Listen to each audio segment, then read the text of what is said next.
Good morning students. 7th class में गणित में हम दूसरा चैप्टर पढ़ रहे थे, भिन्न व दशमलव संख्याएं। भिन्न व दशमलव संख्याएं। कल हमने 2.1 प्रश्नावली के 3 सवाल देख लिए थे। अब इसके अंदर चौथा सवाल आ रहा है। एक आयताकार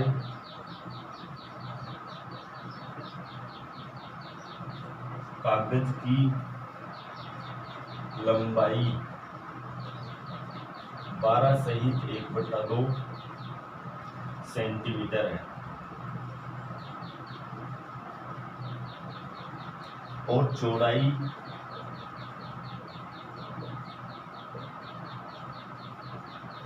10 सहित 2/3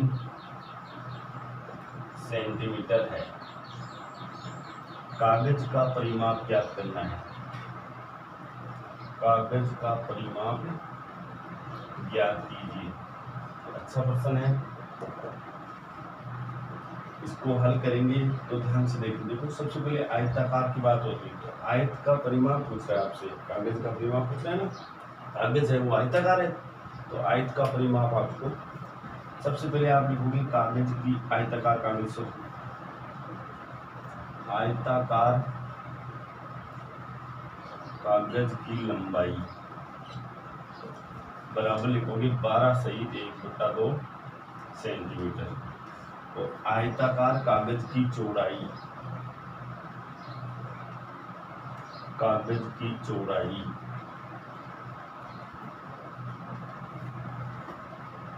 10 सहित 2/3 सेंटीमीटर। इसलिए कागज का परिमाप, सबसे पहले आप इसमें सूत्र डालोगे 2 गुणा ब्रैकेट लंबाई प्लस चौड़ाई, और इसके अंदर आप लोग इसको हल कर सकते हैं।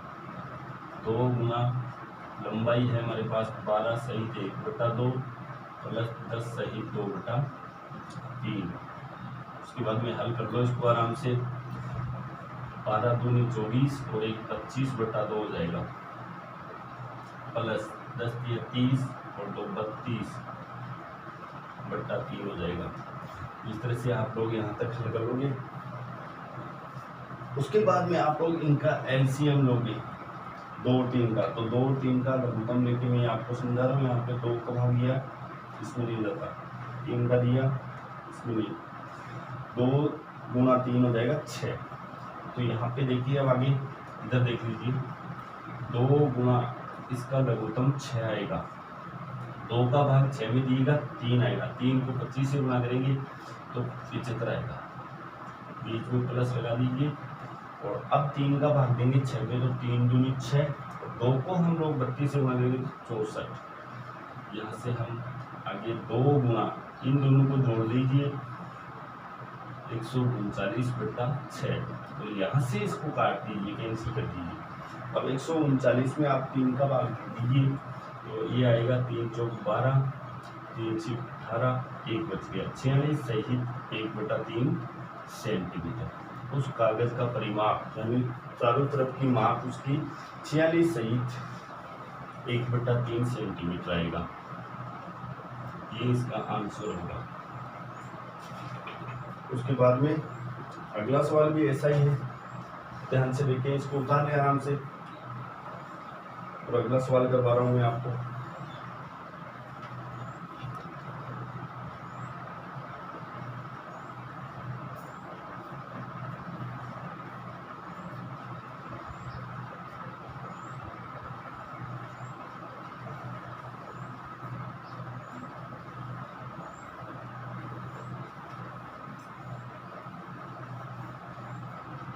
पांचवा सवाल देखें।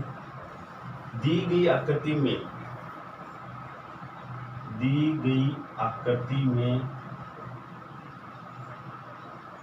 त्रिभुज ABE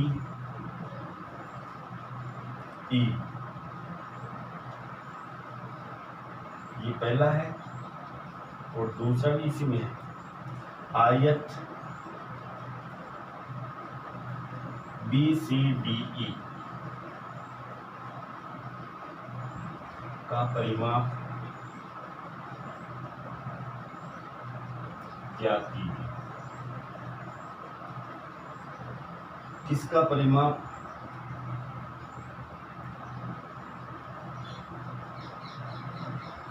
अधिक है? लेकिन दोनों में बताना है कि त्रिभुज का परिमाप या आयत का परिमाप अधिक है, आपको बताना है। पहले मैं आपको यहाँ पे आकृति बना के बताता हूँ, फिर समझा देता हूँ, ये आप स्वयं करेंगे।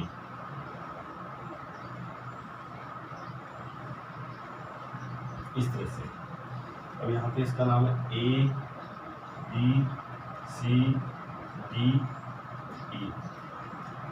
यहाँ पे 3 सही 3/5 सेंटीमीटर है, ये 2 सहित 3/4 सेंटीमीटर है, ये 5/2 सेंटीमीटर है और ये 7/6 सेंटीमीटर। सबसे पहले आप लोग इसमें एक नंबर लगा दिए। आपको मैं रफली समझा देता हूँ, फिर मैं आप स्वयं करेंगे। जैसे आकृति 1 में त्रिभुज ABE का परिमाप, तो त्रिभुज हो चाहे चतुर्भुज हो चाहे पंचभुज हो, किसी भी आकृति का परिमाप निकालते हैं तो उसकी सभी भुजाओं को जोड़ दिया जाता है, सभी भुजाओं के योग को ही हम परिमाप कहते हैं। तो इस त्रिभुज में देखना है ABE में, इस त्रिभुज में इसमें 3 भुजाओं की, पहले AB plus BE plus AE। तो यहाँ पे आप लिखोगे AB plus BE plus AE, इस तरह से लिखोगे। और AB का मान हमारे पास है 5/2 प्लस BE का मान है 2 सही 3/4 प्लस AE का मान है 3 सही 3/5। इन तीनों को आप लोग हल करके स्वयं जोड़ेंगे और इसका परिमाप यहाँ लिख देना। इसी तरह से हम लोग जाएंगे आकृति 2 में। आकृति 2 में आयत की लंबाई लिख देना, क्योंकि आयत है दूसरा। लंबाई हमारे पास कौन सी हुई, चाहे CD बोल दो चाहे BE बोल दो। तो यहाँ पे आप लोग BE बराबर CD लिख देना, ब्रैकेट में बराबर 2 सही 3/4 सेंटीमीटर। इसी तरह से आयत की चौड़ाई लिख दोगे। चौड़ाई में BC और DE दोनों सेम होगी। BC बराबर DE बराबर 7/6 सेंटीमीटर।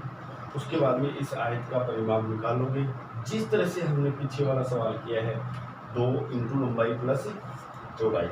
और फिर दोनों को आपको चेक करना है कि कौन सा परिमाप अधिक है, वो आपको स्वयं को लिखना है, ये होमवर्क में आ जाएगा। ठीक है।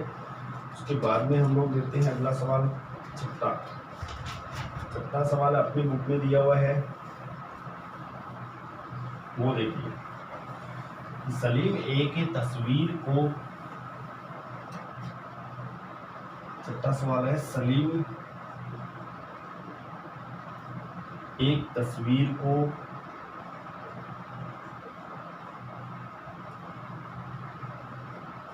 किसी फ्रेम में, फ्रेम होती है चौखट, जिस तरह से ये बोर्ड है ना, इसकी ये फ्रेम होती है चालू चौखट, किसी फ्रेम में जड़ना चाहता है, जड़ना चाहता है। तस्वीर 7 सही 3/5 सेंटीमीटर चौड़ी है। चौखट में उचित रूप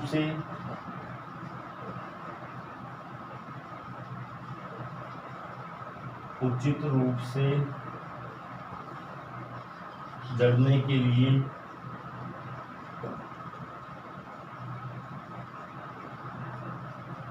तस्वीर की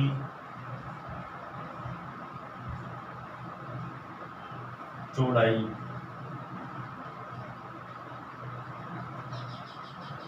7 सही 3/10 सेंटीमीटर है। सॉरी, 7 सही 3/10 10 सेंटीमीटर से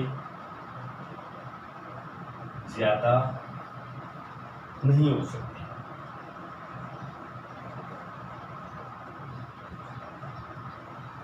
तस्वीर को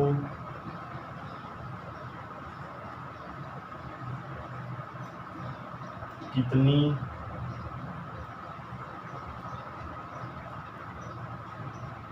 काट छांट की जानी चाहिए। पहले सवाल को देख लें, दो बार पढ़ लें आराम से कि सलीम एक तस्वीर को किसी फ्रेम में जड़ना चाहता है।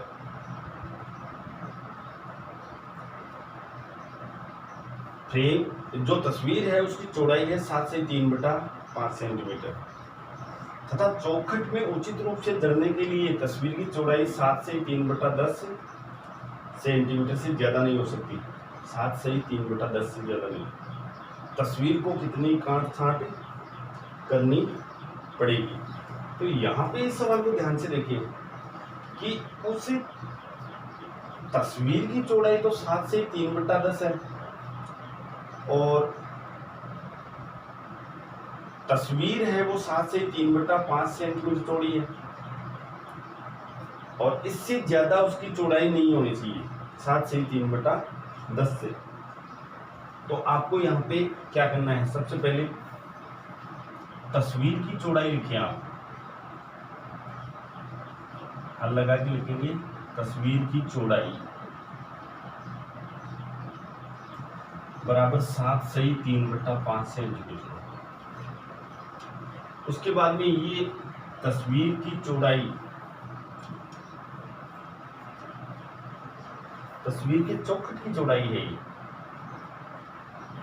क्योंकि तस्वीर की चौड़ाई 7 से 3/10 से ज्यादा नहीं होनी चाहिए। इसका मतलब ये चौखट की है। तो यहाँ पे आप लिखोगे फ्रेम की चौड़ाई लिख दो या चौखट की चौड़ाई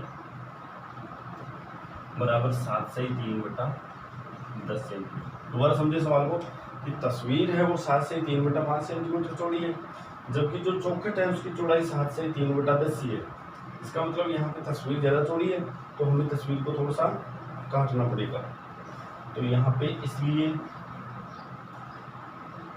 तस्वीर की काट छांट करनी होगी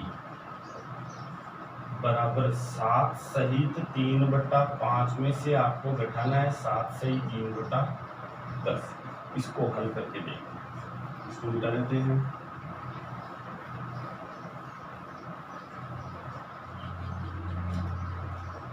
यहां से इसको हल करेंगे तो 38/5 माइनस 73/10 दोनों का लघुत्तम लेंगे हम लोग तो 50 आएगा।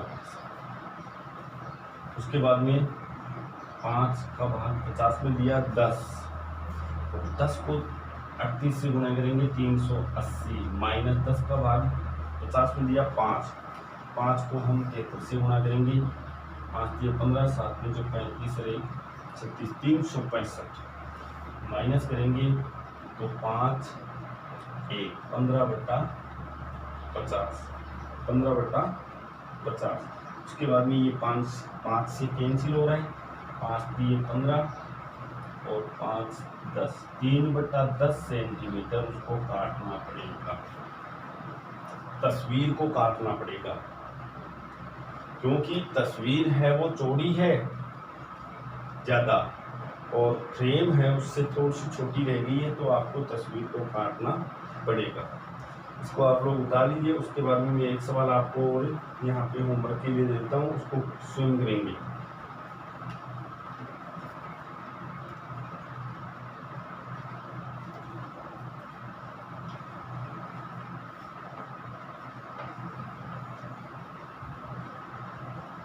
अंतिम सवाल बचा है हमारे सामने 7वां।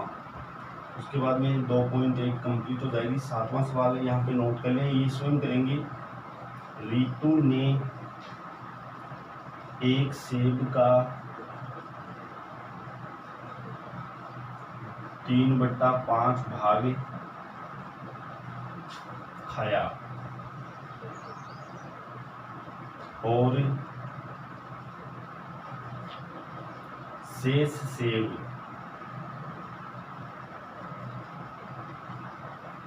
उसके भाई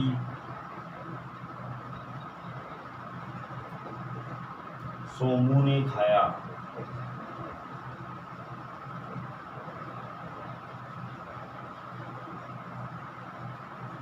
सेब का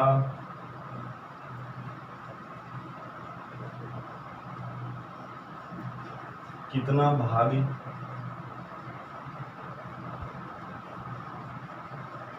सोमू ने खाया।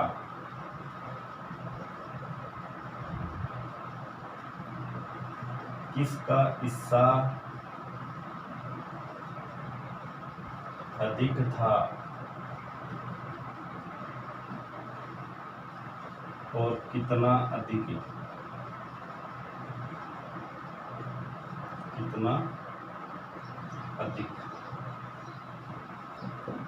अच्छा सवाल है। हमारे पास टोटल सेब थी 1 और उसमें से रितु ने खा लिया 3/5, तो आपको 1 में से 3/5 घटा देना है, ये 100 मुक्त आ जाएगा। इसको हल कर लेना, फिर आपको दोनों में तुलना करनी है कि किसका अधिक पार्ट था। इस तरह से बच्चों ये 2.1 प्रश्नावली अपनी कंप्लीट हो जाती है। कल हम 2.2 पढ़ेंगे, इसको आप लोग अपनी फिर नोटबुक में हल कर लोगे। धन्यवाद।